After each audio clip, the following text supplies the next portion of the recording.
Current కొనుగోళ్లు భద్రాద్రి విద్యుత్ plant నిర్మాణానికి సంబంధించి ప్రభుత్వ నిర్ణయంలో లోటుపాట్లను సమీక్షించడానికి జస్టిస్ ఎల్ నరసింహారెడ్డి కమిషన్ ఏర్పాటుపై మాజీ ముఖ్యమంత్రి బీఆర్ఎస్ అధినేత కె చంద్రశేఖరరావు దాఖలు చేసిన పిటిషన్ను విచారించడానికి హైకోర్టు నిర్ణయించింది.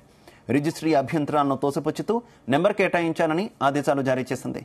పిటిషన్పై ఇవాళ విచారణ చేపట్టనున్నట్టు తెలిపింది.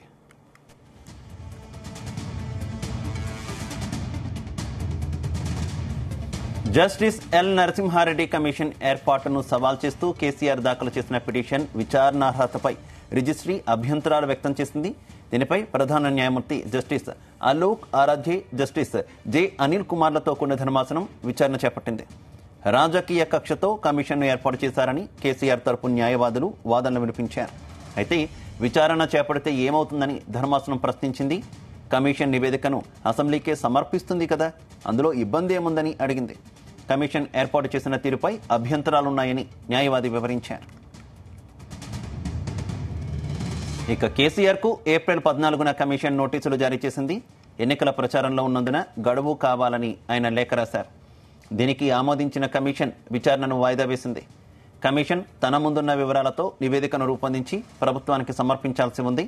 అయితే అదే సమయంలో ప్రస్తుత పరిస్థితుల్లో కమిషన్ చైర్మన్ పదవి జస్టిస్ ఎల్ నరసింహారెడ్డి కొనసాగడంపై కేసీఆర్ అభ్యంతరం వ్యక్తం చేశారు. గౌరవంగా తప్పుకోవాలంటూ మరో లేఖ రాశారు.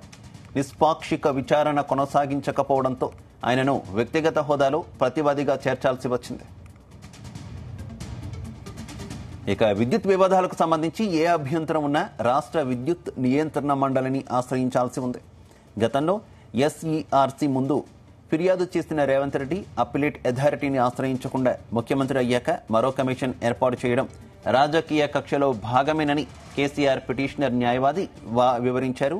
ఇక ఈ నేపథ్యంలో ఇవాళ ప్రతివాదుల వాదనలు కోర్టు విననుంది.